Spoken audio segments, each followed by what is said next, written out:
नमस्कार मंडळी, मी संध्या स्वागत करते तुमचं आपल्या यूट्यूब चॅनलचं नाव आहे संध्याज ब्लॉगर अँड फूडी. आणि आजच्या व्हिडिओमध्ये ना सकाळी काय नाही दुपारपासून शूट घेणं झालं, म्हणजे शूट घेऊन ठेवले एका मस्त सब्जीची शूट झालेली आहे. मी तुम्हाला ह्याच्यात नंतर ॲड करेन. मी आता एक बायोटिन युक्त एक हे करणार आहे, मिक्सचर तयार करणार आहे जे आपल्या केसासाठी. बायोटिन तुम्हाला माहीत असेल की नाही की माहिती नाही मला. बायोटिन म्हणजे आपल्या केसामध्ये एक म्हणजे प्रोटीन असतं ना, तसंच ते आपल्या हेल्थसाठी खूप महत्त्वाचं असतं. तसं केसासाठी बायोटिन हे पदार्थ खूप महत्त्वाचं असतं. आणि ते बायोटिन हे काय म्हणतात, पंपकिन सीड्स म्हणजे भोपळा असताना गोल भोपळा, त्या गोल भोपळ्यामधल्या बियाला पंपकिन सीड्स म्हणतात.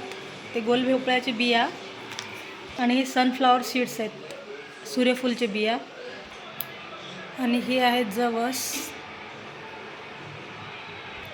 जवससुद्धा ना एक बायोटिनयुक्त पदार्थच आहे ही. आणि हे म्हणजे मल्टिपल ह्याच्यामध्ये काम करतं. एकतर आपल्या केसासाठी सुद्धा चांगलं असतं आणि गुडघ्यासाठी सुद्धा खूप छान असतं. तिशी उलटल्याच्या नंतर आता जे काय आपण बायोटिनयुक्त पदार्थ घेणार ते गुडघ्यासाठी सुद्धा खूप छान होतं. ते अगोदरच्या म्हणजे आईलासुद्धा गुडघ्याचा त्रास नाही आहे, पण आता ह्याच्यानंतर काही दिवसांनी आपल्याला चालू होईल अशी काय म्हणतात लक्षणे दिसत आहेत. कारण गुडघ्याचा त्रास कॉमन होते आता. आणि त्याचं प्रोटेक्ट करण्यासाठी हे जवस कच्चं खाणं किंवा चटणी करणं हे गरजेचंच आहे. आता ते जवससुद्धा आपल्या गुडघ्यासाठी सुद्धा कामाला येईल, केसासाठी सुद्धा कामाला येईल. आणि हे आहे चौथं तीळ. हे सुद्धा केसासाठी सुद्धा छान, कॅल्शियमसाठी खूप छान. कॅल्शियम चांगलं झालं म्हणजे पर्यायी आपल्या गुडघ्यातले सुद्धा कॅल्शियम चांगलं होईलच.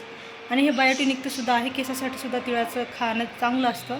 आणि चौघाचं आपल्याला एक मिश्रण तयार करायचं आहे. मिश्रण मस्त भाजून त्याचं जसे क्रंचीपणा आणून त्याला मिठाचं वगैरे तुम्हाला ते दाखवणार आहे. तसं सगळे इन्ग्रेडियंट्स भाजताना ना आपल्याला एक जाड तव्याचं हे घ्यायचं आहे. आता हे म्हणजे जी काळी कढई आहे लोखंडाची, ती खूप जड आहे. म्हणजे असं काही भाजायला व्यवस्थित भाजतं करपत नाही. त्यासाठी मी भाजण्यासाठी कोणतेही शेंगदाणे दररोजच्या असू दे काय असू दे भाजण्यासाठी मी कढई घेत असते. छान आहे ती. आणि लोखंडात भाजलेलं कोणतंही चांगलंच असतं. लोहाचं हे आपल्यामध्ये भेटतं म्हणे त्याच्यामधून. आणि हे का एकदम मंद म्हणजे फुल फ्लेम ठेवलं ते हरकत नाही, पण व्यवस्थित परतत राहायचं, त्याला करपू द्यायचं नाही. आणि असे चांगलं म्हणजे कलर छान परतल्याच्या नंतर कलर छान आला ना आपल्या जवसला, फ्लॅक्स सीड्सला, मग ते बदलून घ्यायचे. आणि हे फुल फ्लेमच आहे. आणि छान आता हे पण सुद्धा टवटरला म्हणजे फुटू लागलेत पूर्ण म्हणजे तीळ. मला खूप वेळ लागला, मी पण थोडं घेतलं, कंटाळा येईल बघायला तुम्हाला म्हणून. आणि व्यवस्थित थीर भाजून घ्यायचं आणि कोणत्यालाही असं करपू द्यायचं नाही किंवा जास्त डाग नाही पडू द्यायची. छान अशी भाजून घ्यायची फक्त. आणि हे जे सनफ्लॉवर सीड्स आणि पंपकिन सीड्स आहेत, ह्यांना ना लई वेळ भाजू द्यायचं नाही. फक्त त्याच्यातलं मॉइश्चर कमी करायचं, म्हणजे क्रंचीनेस यावा फक्त असं. त्यांच्या दोन्हीचं थोडं कलर तर बदलला, पण ह्याला कलरसुद्धा बदलू द्यायची गरज नाही. छानसं सगळं एकत्र करून आणून गॅसवर ठेवले. आणि 1 चमचा काय म्हणतात काळं मीठ आणि 1 शेंद मीठ.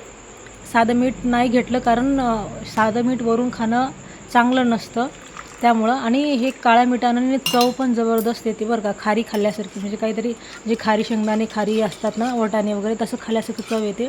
त्यासाठी काळं मीठ चांगलं असते.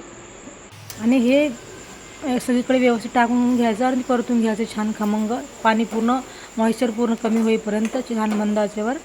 आणि हे चॅलेंज करून पहा तुम्ही एक 30 दिवसाचं.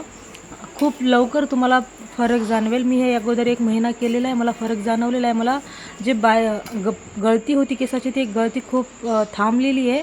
आणि नवीन जे रूट्स निघालेले आहेत केसाचे, त्यासाठी खूप छान वाटलं मला. त्याच्यासाठी तुम्हाला मी शेअर केलं हे पण. आणि छान हे मॉइश्चर निघून गेले आहेत, मोकळे झालेले आहेत.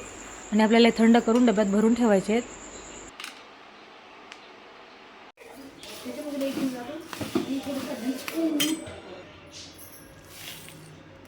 बंद कर. मस्तपैकी वाळून वगैरे तयार झालेलं आहे आणि डब्यात भरून ठेवायचं असं. आणि हे खायची पद्धत कशी, म्हणजे आपल्याला जेव्हा क्रीमिंग होते पहा, जर जेवण झाल्याच्या नंतरही कुणाला काहीतरी खायची इच्छा होते, म्हणजे जेवण केल्याच्या नंतर सोप, किंवा मला अगोदर व्हायचं, आता नाही, पण काहीतरी ते भाजलेली माती लाल असते किंवा कलम खायची, तेव्हा जे कॅल्शियम कमी असेल तर होते म्हणे. आणि तसं काय असलं तेव्हा क्रीमिंग जर होत असेल तर खायची, तर गोड खायची किंवा काहीतरी खायची, असं जेवण झाल्यानंतर हे खाऊ शकतो. तेव्हा दररोज 2 चमचा खायचं, एकदम मस्त कॅल्शियमसाठी, बायोटिनसाठी, सगळ्यासाठी. आणि हो, अजून एक गोष्ट राहिली सांगायची, हे जे फक्त पंपकिन सीड्स आहेत हिरवे, हे ना कोलेस्ट्रॉलसाठी सुद्धा खूप छान. ज्याचं कोलेस्ट्रॉल वाढलेलं आहे अंगामध्ये, त्याने एकसारखं 3 महिने दररोज 1 चम्मच जर हे खाल्लं जेवणाच्या नंतर किंवा 4 वाजता, किंवा हे दररोज 1 चम्मच जर नुसतं फक्त पंपकिन सीड्स जरी खाल्लं तर कोलेस्ट्रॉल लेवल कमी, म्हणजे व्यवस्थित राहील. आणि